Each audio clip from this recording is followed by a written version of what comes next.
नमस्कार, मैं दुष्यंत सिंह स्पेक्ट्रम की मॉडर्न हिस्ट्री की सीरीज में एक बार फिर से आप सभी लोगों का बहुत-बहुत स्वागत करता हूं। उम्मीद करता हूं आप सभी अच्छे होंगे, आपकी तैयारी भी बहुत ही शानदार तरीके से चल रही होगी। धीरे-धीरे ही सही ये जो कारवां है वो आगे बढ़ रहा है और जब ये आगे बढ़ रहा है, तो इसमें कोई संशय की बात नहीं है कि ये अपने निर्धारित लक्ष्य तक नहीं पहुँचेगा। आप में से काफ़ी सारे मित्रों के ये कमेंट थे कि क्या इस स्पेक्ट्रम सीरीज़ को पूरा किया जाएगा? क्या ऐसा तो नहीं होगा कि ये बीच में ही छोड़ दी जाए? तो बिल्कुल आप इस चीज़ के प्रति आश्वस्त हो जाइए, जब ये काम लिया है तो निश्चित तौर पे इसको इसके अंजाम तक पहुँचाएँगे। निश्चित तौर पर आपकी स्पेक्ट्रम की बुक को समाप्त किया जाएगा। और केवल स्पेक्ट्रम ही नहीं, मैं आपको यहाँ से ये भी विश्वास दिलाता हूँ, स्पेक्ट्रम के अलावा और भी आपकी जो स्टैंडर्ड बुक हैं, समय रहते उन पर भी काम किया जाएगा, उनको भी आपको इसी तरीके से इस चैनल के माध्यम से कंप्लीट कराया जाएगा। इस सभी कार्य में आप सभी लोगों का सहयोग अपेक्षित है और आप सभी से केवल मैं एक ही सहयोग की बात करता हूँ कि वीडियो अगर आपको अच्छा लगे तो इसको मित्रों तक शेयर ज़रूर कीजिएगा और शेयर आपको तभी करना है जब आपको अच्छा लगता है, जब आपको लगता है कि यहाँ से कुछ चीज़ें ऐसी मिल रही हैं जो कहीं न कहीं हमारी प्रिपरेशन में हमारी हेल्प कर सकती हैं, तो तभी इसको दूसरे लोगों के साथ में शेयर करना है। पसंद नहीं आता है तो अपना फीडबैक ज़रूर देना है। आप इस तरीके से मुझे बता सकते हैं कि क्या इसमें और सुधार किया जा सकता है, कहाँ-कहाँ पर सुधार की गुंजाइश है, वो आप मुझे शेयर कर सकते हैं कमेंट्स के माध्यम से, तो मैं आगे की वीडियोज़ में उन सभी चीज़ों पे काम करने की कोशिश करूँगा, ठीक है? तो 11 चैप्टर्स इस बुक के अब तक हम समाप्त कर चुके हैं। आज 12वाँ अध्याय स्टार्ट करने जा रहे हैं। आज का जो यूनिट स्टार्ट कर रहे हैं उसका नाम है राष्ट्रीय आंदोलन, ठीक है? इस राष्ट्रीय आंदोलन वाली यूनिट में हम 1905 से लेकर के 1918 तक की समयावधि के अंतर्गत जो भी प्रमुख घटनाएँ हुई उनके बारे में देखेंगे। इससे पिछली क्लास में हमने पढ़ा था कांग्रेस की स्थापना के बारे में और कांग्रेस की स्थापना के बाद में 1885 से लेकर के 1905 तक की जो समयावधि है, उसको हम उदारवादी चरण के तौर पे देखते हैं, जिसके बारे में हमने पिछली क्लास में डिस्कस कर लिया है।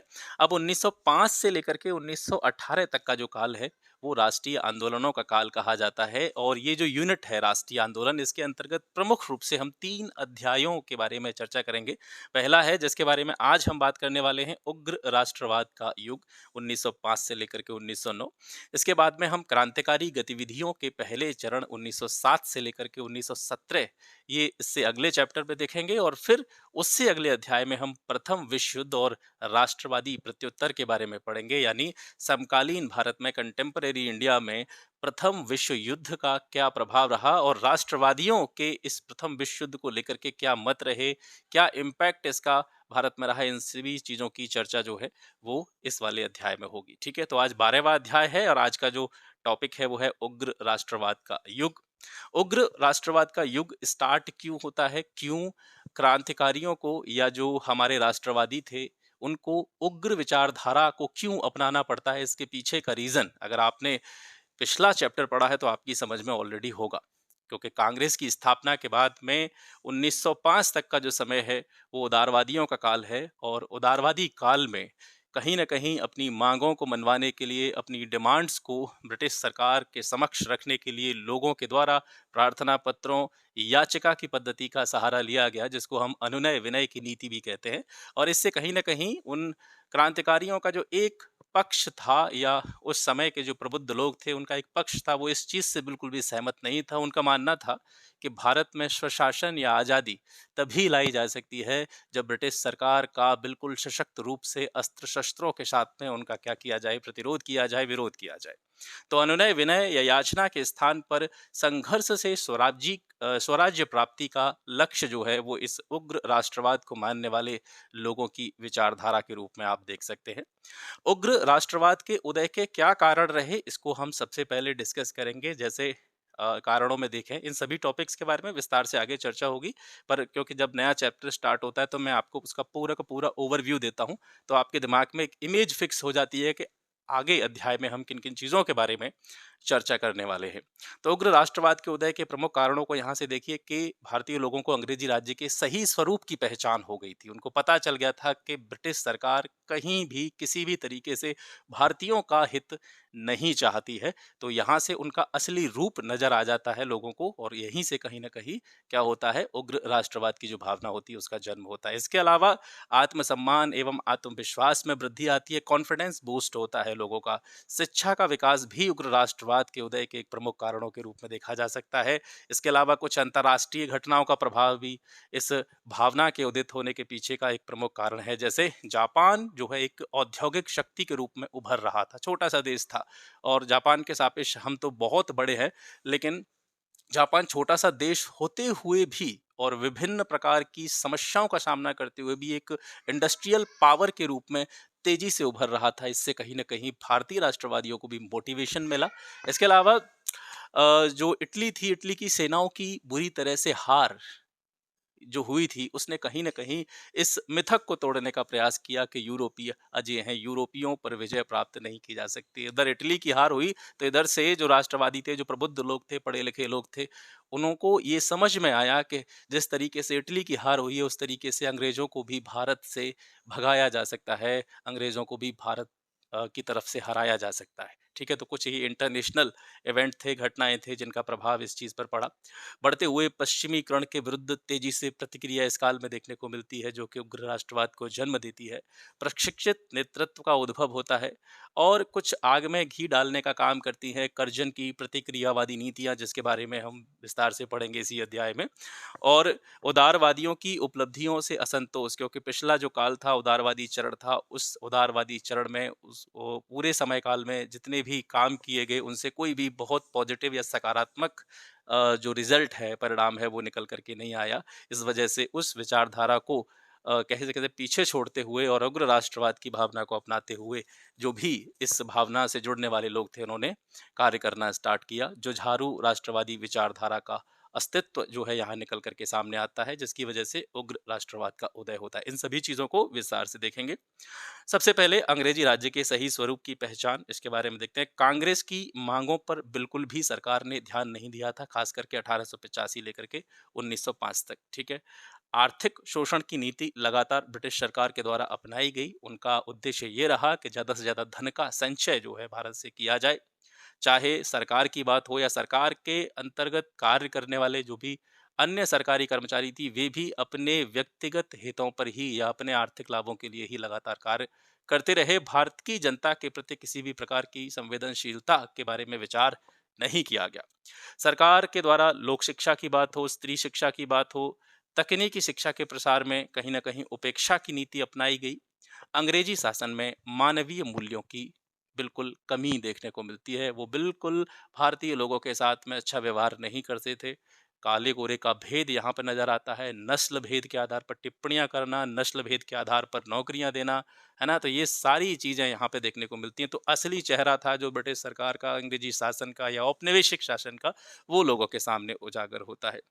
ठीक है? आत्मविश्वास और आत्मसम्मान में वृद्धि होती है। भारतीयों ने अपनी शक्ति को पहचानना स्टार्ट किया और उनके अंदर ये धारणा बलवती होती चली गई, ये कॉन्सेप्ट उनके दिमाग में बनता चला गया कि जब तक सभी लोगों का सहयोग नहीं मिलेगा, जनसाधारण का, जनसामान्य का सहयोग नहीं मिलेगा, तब तक स्वतंत्रता की प्राप्ति नहीं हो सकती है। तो ये धारणा जो है जनसाधारण के बीच में धीरे-धीरे उभर कर के आ रही थी। इस अवधि में कुछ उत्प्रेरक घटनाएं भी थीं, जैसे 1897 में पुणे के नाटू बंधुओं को बिना मुकदमे के निर्वासित कर दिया गया और बाल गंगाधर तिलक की गिरफ्तारी हो गई। 1898 में आईपीसी की धारा 124 ए का विस्तार किया जाता है और इसमें एक नई धारा भी जोड़ी जाती है, 156 ए। 1899 में कैलकटा कॉरपोरेशन एक्ट आता है। 1904 में ऑफिशियल सीक्रेट्स एक्ट आता है, जिसके द्वारा प्रेस की स्वतंत्रता का दमन किया जाता है। 1904 में विश्वविद्यालयों पर कड़ा सरकारी नियंत्रण रखने के लिए भी एक एक्ट लाया जाता है, अधिनियम लाया जाता है। तो ये कहीं न कहीं राष्ट्रवाद की या उग्र राष्ट्रवाद की जो अवधारणा थी, इसको बाहर लाने के प्रमुख उत्प्रेरक घटनाओं के रूप में इनको हम देख सकते हैं। शिक्षा का विकास, शिक्षा के विकास से क्या हुआ? जन जागृति, लोगों में एक अवेयरनेस आई। बेरोजगारी एक प्रमुख मुद्दा रही, क्योंकि एक तरफ पाश्चात्य शिक्षा का या अंग्रेजी शिक्षा का जो है प्रसार हो रहा था और जिस तरीके से शिक्षा का प्रसार हुआ, उस तरीके से सरकार कहीं न कहीं लोगों को एम्प्लॉयमेंट देने में नाकाम रही। ठीक है? सरकार के द्वारा रोजगार अवसर सृजन में असफलता और शिक्षित वर्ग का पश्चिम के राष्ट्रवाद, जनतंत्र जैसे परिवर्तनशील विचारों से परिचय। ये कहीं न कहीं शिक्षा के कारण हुआ और जब पश्चिम के राष्ट्रवाद से लोगों का परिचय हुआ, पश्चिम में लोगों ने देखा कि हमारे यहाँ पर लोगों की क्या कंडीशन है और पश्चिम में लोगों की क्या कंडीशन है। वहाँ पर जनतंत्र है, लोगों का तंत्र है, राष्ट्रवाद की भावना है और कहीं न कहीं लोग स्वतंत्र रूप से जी रहे हैं। तो कहीं न कहीं कह सकते हैं तुलनात्मक रूप से जब इन चीज़ों का अध्ययन किया गया, तो लोगों का गुस्सा जो है वो अपने चरम पर पहुँचा। लोगों के अंदर ब्रिटिश सरकार के प्रति घृणा की भावना बढ़ती चली गई। अंतर्राष्ट्रीय घटनाओं का प्रभाव देखें, 1868 के बाद में जापान का विशाल औद्योगिक शक्ति के रूप में उभरना हो या 1896 में इथोपिया के द्वारा इटली की सेनाओं को हराया जाना हो, इन अंतर्राष्ट्रीय घटनाओं ने भारतीय लोगों को एक मोटिवेशन देने का काम किया, एक प्रेरणा देने का काम किया। बढ़ते हुए पश्चिमीकरण के विरुद्ध प्रतिक्रिया, क्योंकि आप सभी जानते हैं औपनिवेशिक शासन के अंतर्गत, ब्रिटिश शासन के अंतर्गत जो ईसाइयत थी या ईसाई धर्म की बात करें तो इसका प्रचार प्रसार किया गया, मिशनरियों को बढ़िया तरीके से काम पे लगाया गया। तो भारतीय संस्कृति के पाश्चात्य संस्कृति में विलीन होने का खतरा जो है वो यहाँ पे उत्पन्न हो जाता है। भारतीय लोगों को लगता है कि इस तरीके से लगातार कार्य चलता रहा आगे, इसी तरह की गतिविधियां होती रहीं तो कहीं ना कहीं हमारी जो समृद्ध प्राचीन संस्कृति है वो कहीं समाप्त न हो जाए। भारतीय विद्वानों या समाज सुधारकों ने भी भारतीय संस्कृति की व्याख्या करके जो है लोगों को कहीं न कहीं जागरूक करने का काम किया और उनके दिमाग में जो एक भ्रम पला हुआ था कि पाश्चात्य जो संस्कृति है वो सर्वश्रेष्ठ है या पाश्चात्य लोग जो या पश्चिमी लोग जो हैं या ब्रिटेन के लोग हैं या यूरोपीय लोग हैं, वो हमसे हर चीज़ में आगे हैं, हमसे हर चीज़ में बेटर हैं। तो उनकी जो सर्वश्रेष्ठता का जो भ्रम था, पाश्चात्य सर्वश्रेष्ठता का जो भ्रम था, वो कहीं न कहीं इन विद्वानों या समाज सुधारकों ने भारतीय संस्कृति की व्याख्या करके तोड़ने का काम किया। ठीक है? यहाँ से मैं थोड़ा-सा इधर से थोड़ा-सा मैं भूल गया। जापान का विशाल औद्योगिक शक्ति के रूप में उभरना हो या इथोपिया द्वारा इटली की सेनाओं की पराजय हो, बोअर युद्ध भी जो है इसका एक प्रमुख कारण था अंतर्राष्ट्रीय घटनाओं में। 1899 से लेकर के वो 1902 तक ये चला था और इसमें ब्रिटेन को भारी क्षति हुई थी। ठीक है? 1905 में जापान द्वारा रूस को हरा दिया गया। तो ये सारी घटनाएं जो थी विदेशी घटनाएं, इन्होंने यूरोपीय अजेयता के मिथक को तोड़ने का कार्य किया। उदारवादियों की उपलब्धियों से असंतोष भी उग्र राष्ट्रीयता की भावना जो थी उसके उदय होने का एक प्रमुख कारण रहा। जो उग्र राष्ट्रवादी थे, जिसमें विशेष रूप से युवा वर्ग सम्मिलित था और ये युवा विशेष रूप से समाज के निम्न वर्ग से आते थे। इन्होंने उदारवादियों की नीतियों को राजनीतिक भिक्षावृत्ति की संज्ञा देने का काम किया। लॉर्ड कर्जन की प्रतिक्रियावादी नीतियों ने भी उग्र राष्ट्रवाद की भावना को भड़काने का काम किया। कर्जन का 7 साल का जो शासन रहा, इसको हम शिष्टमंडल, भूलों या आयोगों के लिए जानते हैं। कांग्रेस को मन का उद्गार निकलने वाली संस्था जो है लॉर्ड कर्जन के द्वारा कहा गया था। इसके काल में ऑफिशियल सीक्रेट्स एक्ट आया जिसके द्वारा प्रेस का दमन किया गया, इंडियन यूनिवर्सिटी एक्ट आया, कैलकाटा कॉरपोरेशन एक्ट आया और बंगाल का विभाजन हुआ, है ना? तो ये प्रमुख घटनाएं थी कर्जन के काल की जिन्होंने कहीं न कहीं उग्र राष्ट्रीयता को भड़काने का एक कहीं न कहीं उत्प्रेरक का कार्य किया। जुझारू राष्ट्रवादी विचारधारा के अस्तित्व की बात करते हैं, राजनीतिक कार्यों एवं आंदोलनों के लिए उग्र तरीके अपनाने वाला ये वर्ग था जिसमें विशेष रूप से लाला लाजपत राय हैं, बाल गंगाधर तिलक हैं, बिपिन चंद्र पाल हैं। इनको ये तिकड़ी जो है इसको लाल बाल पाल हम कहते हैं, ठीक है? अरविंद घोष भी जो है इस उग्र राष्ट्रवादी विचारधारा से संबंध रखते थे। बाल गंगाधर तिलक ने मराठा और केसरी पत्र निकाले थे जिसमें उन्होंने लगातार ब्रिटिश सरकार की औपनिवेशिक शासन की आलोचना करने का काम किया था।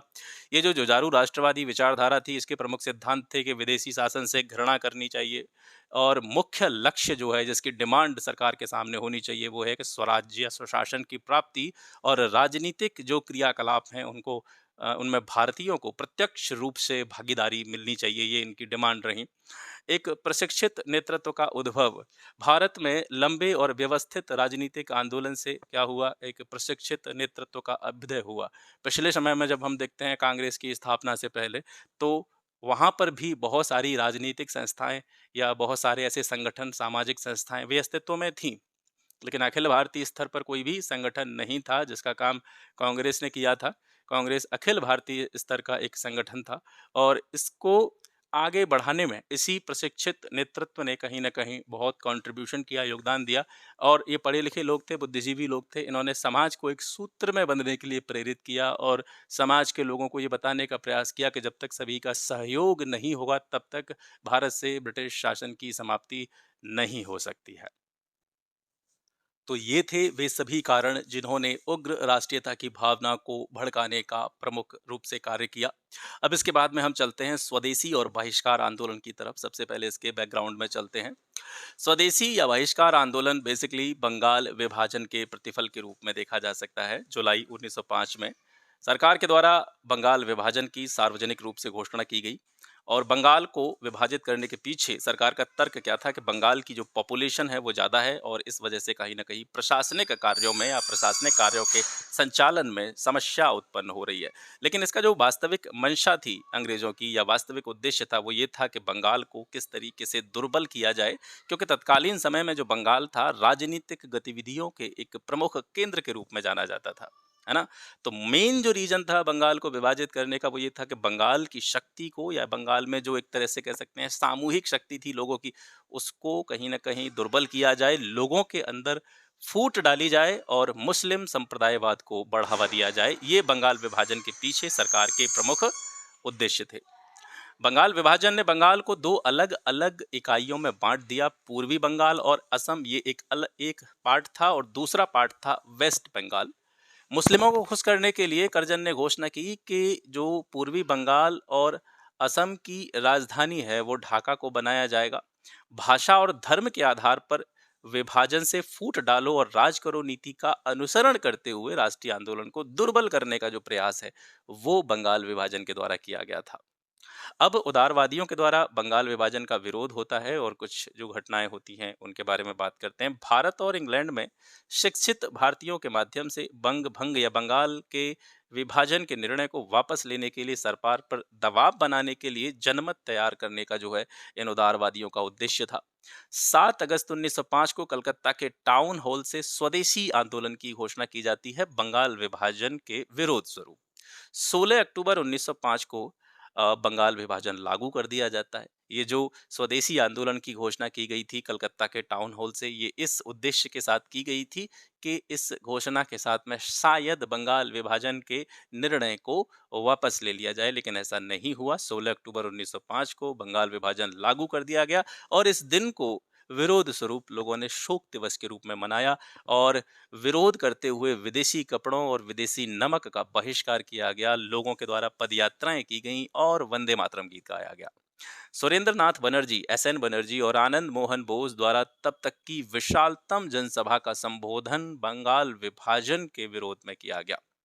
पूना और बंबई में इस अ, जो आंदोलन चलाया जा रहा था स्वदेशी और बहिष्कार आंदोलन, इसका नेतृत्व बाल गंगाधर तिलक ने किया। पंजाब में इसका नेतृत्व किया लाला लाजपत राय और अजीत सिंह ने। दिल्ली में सैयद हैदर रजा और मद्रास में चिदम्बर पिल्लई के द्वारा जो है इस बहिष्कार आंदोलन का नेतृत्व किया गया। कांग्रेस की स्थिति क्या थी 1905 में?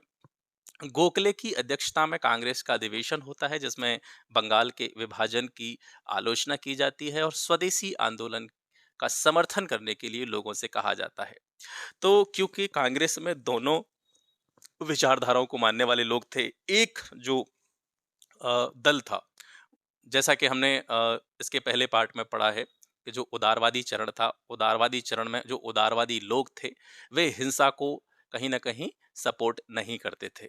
वो चाहते थे कि कैसे भी करके सरकार से रिक्वेस्ट करके अनुनय विनय करके प्रार्थना या याचिकाओं के माध्यम से अपनी मांगों को मनवाया जाए।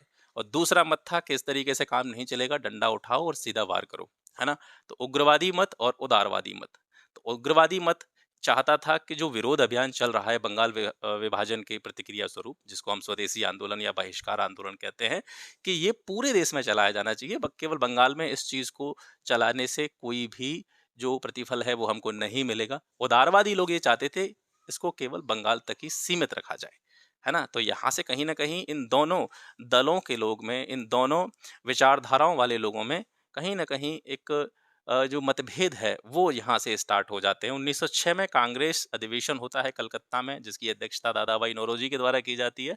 इसमें कांग्रेस का लक्ष्य स्वशासन रखा जाता है और स्वराज्य संबंधी प्रस्ताव पारित किया जाता है, और इसी अधिवेशन में सबसे पहले स्वराज्य शब्द को जो है स्वराज्य शब्द का जो है प्रयोग किया जाता है। हालांकि स्वराज्य शब्द की व्याख्या को लेकर के फिर दोबारा से मतभेद होते हैं कि स्वराज्य का असली अर्थ क्या है, क्या किस पर्पज से हम स्वराज्य की मांग कर रहे हैं।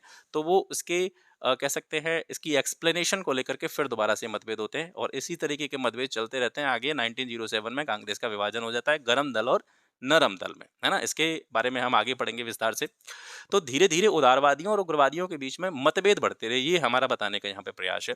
धीरे-धीरे क्या हुआ कि उदारवादी और उग्रवादी विचारधारा के जो लोग थे, उनमें मतभेद बढ़ते रहे, जिसका परिणाम 1907 के सूरत अधिवेशन में कांग्रेस के विभाजन के रूप में हमारे सामने निकल कर के आता है। अब इसके बाद उग्र नेतृत्व के अंतर्गत आंदोलनों की स्थिति की चर्चा करते हैं। 1905 के बाद में स्वदेशी आंदोलन में उग्रवादियों का प्रभुत्व स्थापित हो जाता है। और उग्रवादियों का प्रभुत्व स्थापित होने के पीछे के कारण क्या थे? पहला तो ये था कि उदारवादियों का जो नेतृत्व था, उसमें समाज के लिए कोई विशेष परिणाम निकल करके सामने नहीं आए। ये जो उदारवादी थे, ये संवैधानिक रुख इख्तियार करते थे अपनी मांगों को मनवाने के लिए। तो इस संवैधानिक रुख से जो उग्रवादी थे, वो असहमत थे। इनकी ये जो विचारधारा थी, इससे ये उग्रवादी लोग सहमत नहीं होते थे, और सरकार के द्वारा कार्यकर्ताओं का जिस तरीके से दमन किया गया, ये कहीं न कहीं 1905 के बाद स्वदेशी आंदोलन में उग्रवादियों के प्रभुत्व के प्रमुख कारण रहे। स्वदेशी आंदोलन में अपना प्रभुत्व स्थापित हो जाने के बाद में लोगों ने कई कार्यक्रम चलाए। इसके साथ साथ अपने संघर्ष को आगे बढ़ाने के लिए विभिन्न तरीके अपनाए, जिनके बारे में हम यहाँ पे चर्चा करेंगे।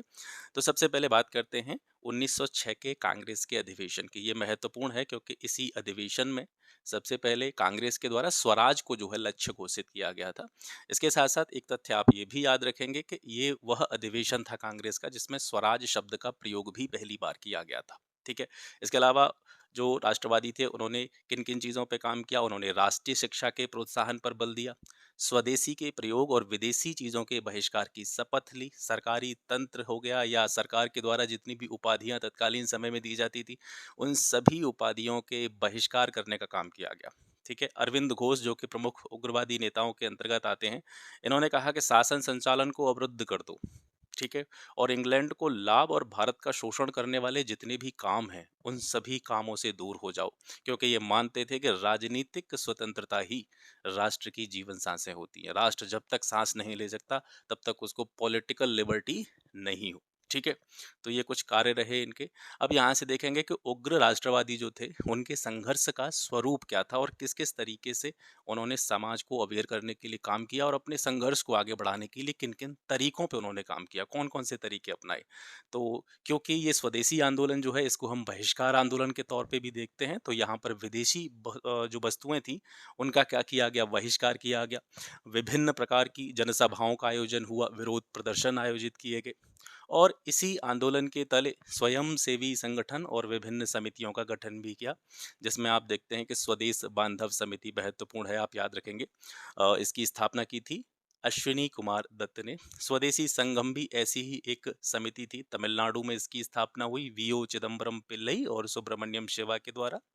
राष्ट्रवादी जो भावनाएं थी, उनके प्रसार में जो भी उत्सव वगैरह होते थे, समारोह वगैरह होते थे, उनका भी प्रयोग किया गया। जैसे आप देखते हैं महाराष्ट्र में बाल गंगाधर तिलक ने गणपति उत्सव जो था वो स्टार्ट किया, शिवाजी उत्सव उन्होंने मनाना स्टार्ट किया। बंगाल में जो परंपरागत लोक नाट्यशालाएं होती थी, उनका प्रयोग भी समाज में लोगों को जागरूक करने के लिए उनका प्रयोग किया गया।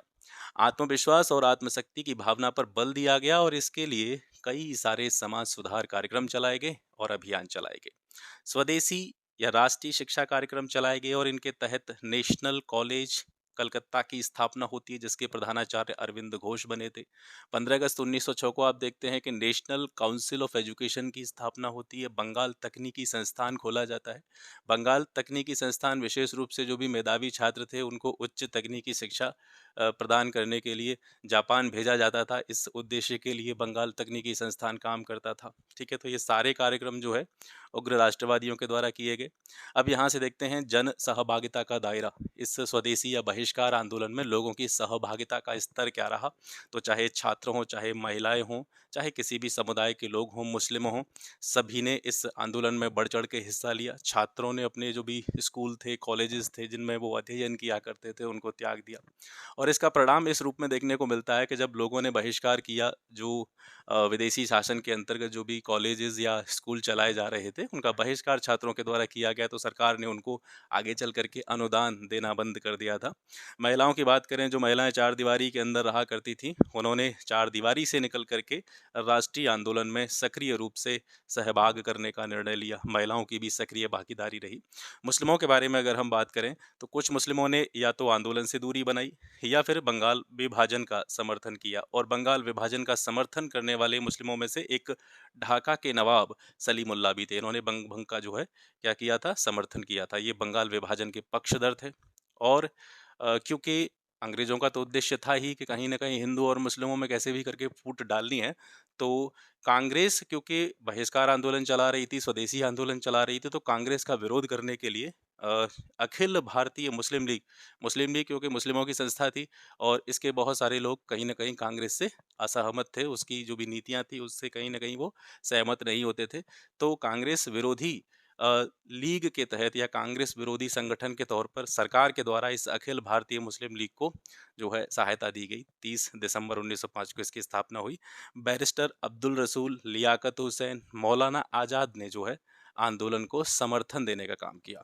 ठीक है, प्रेरणा स्रोत के रूप में जो हिंदू उत्सव थे या देवी देवताओं का आह्वान जो किया जाता था, उससे भी मुस्लिम जो है आंदोलन से कहीं ना कहीं दूरी बनाते रहे। ठीक है, जैसे हमने यहाँ पे देखा था, ऊपर हम यहाँ पे देखते हैं कि जो भी लोक उत्सव थे, ठीक है, लोक उत्सव थे, उनका प्रयोग किया जाता था कहीं न कहीं समाज में एक तरीके से लोगों के मनोबल को बढ़ाने के लिए। उत्सवों के आयोजन के तहत लोगों को अवेयर किया जाता था, जागरूक किया जाता था।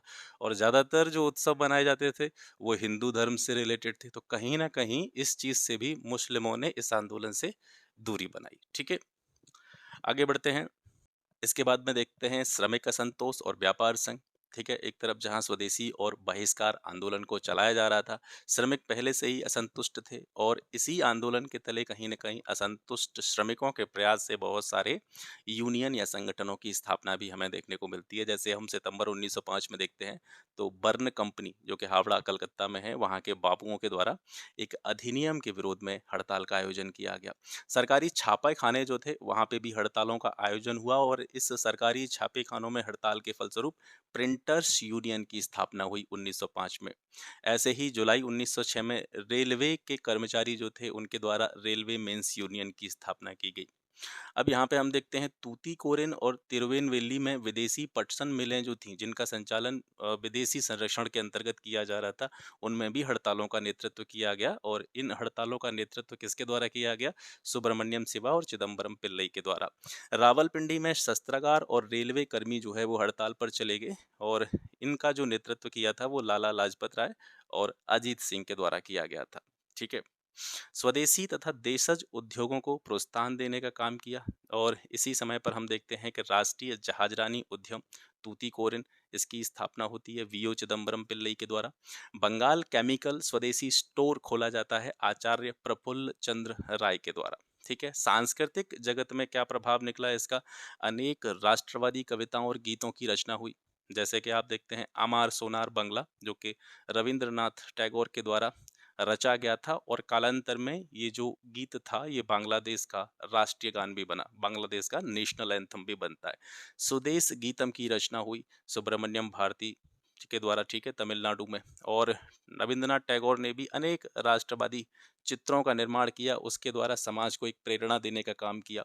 1907 में Indian society of oriental art की स्थापना होती है, और इसके अंतर्गत प्रथम छात्रवृत्ति पाने वाले जो व्यक्ति थे वो थे नंदलाल बोस, ठीक है? विज्ञान के क्षेत्र में भी बहुत सारे लोगों ने कार्य किए, जैसे जगदीश चंद्र बसु हो गए, प्रफुल्ल चंद्र राय हो गए। ये सारी चीज़ें जो है यहाँ से चलती रहती हैं। अब इसके बाद में देखते हैं बंगाल विभाजन की समाप्ति। 1911 में बंगाल का विभाजन जो है वो रद्द कर दिया जाता है और इसी समय भारत की जो कैपिटल है, राजधानी है, जो कि कलकत्ता हुआ करती थी, कलकत्ता से इसको दिल्ली स्थानांतरित किया जाता है, ठीक है? बिहार और उड़ीसा जो है उसको बंगाल से अलग करके और असम को एक पृथक प्रांत बनाया जाता है।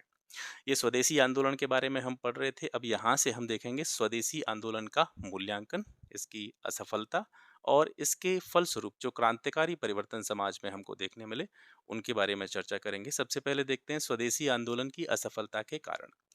एक तो सबसे प्रमुख कारण ये था कि जो भी आंदोलनकारी थे, उनके प्रति सरकार ने कठोर दमनात्मक रुख अपनाया। यह एक सक्रिय संगठन या पार्टी का रूप नहीं ले सका, ठीक है? विरोध तो जमकर हुआ, सभी जगहों पर विरोध प्रदर्शनों का आयोजन किया गया, लेकिन कहीं न कहीं ये एक ऑर्गेनाइजेशन का रूप नहीं ले सका, एक पार्टी का रूप नहीं ले सका। आगे चल कर के आंदोलन का कोई भी प्रमुख नेता या नेतृत्व करने वाला नहीं रहा। आंदोलन नेतृत्व विहीन हो गया क्योंकि ब्रिटिश सरकार के द्वारा जो भी प्रमुख नेता थे, वो गिरफ्तार कर लिए गए या फिर निर्वासित कर दिए गए। इसके अलावा हम यहाँ से देखते हैं कांग्रेस में आंतरिक मतभेद, क्योंकि 1907 में सूरत का विभाजन हो जाता है तो कांग्रेस दो दलों में विभाजित हो जाती है और वो अलग अलग तरीके से स्वदेशी आंदोलन को देश में चलाए जाने के पक्षधर थे। एक पक्ष बंगाल में, केवल बंगाल में ही इस आंदोलन को जारी रखना चाहता था, एक पक्ष इसको बंगाल सहित पूरे देश में जारी रखना चाहता था। तो कहीं ना कहीं आंतरिक मतभेद भी आंदोलन की असफलता के कारण रहे। समाज के सभी वर्गों में ये जो आंदोलन था ये प्रभाव नहीं छोड़ पाया। खास करके हम देखें उच्च वर्ग, मध्य वर्ग और जमींदार वर्ग, यही जो है इस आंदोलन से जुड़े रहे। खास करके समाज का जो निम्न वर्ग है वो इस आंदोलन से नहीं जुड़ पाया। सुनिश्चित योजना और कार्यनीति का अभाव भी स्वदेशी आंदोलन की असफलता के एक प्रमुख कारण के रूप में देखा जा सकता है। अब इसके बाद में स्वदेशी आंदोलन एक क्रांतिकारी परिवर्तन की तरह रहा, क्या इसके परिणाम रहे, वो यहाँ से देखते हैं। देखिए, बेशक ये जो वास्तविक उद्देश्य था इसकी स्वदेशी आंदोलन का जो वास्तविक उद्देश्य था, बेशक उस उद्देश्य की पूर्ति नहीं कर पाया, लेकिन इसके कुछ सकारात्मक परिणाम भी हमें देश में देखने को मिले। इस आंदोलन ने देश प्रेम एवं राष्ट्रीयता का तेजी से प्रसार किया। लोग साहसिक राजनीतिक भागीदारी एवं एकता की जो इम्पोर्टेंस थी, एकता का जो महत्व है, उससे परिचित हुए।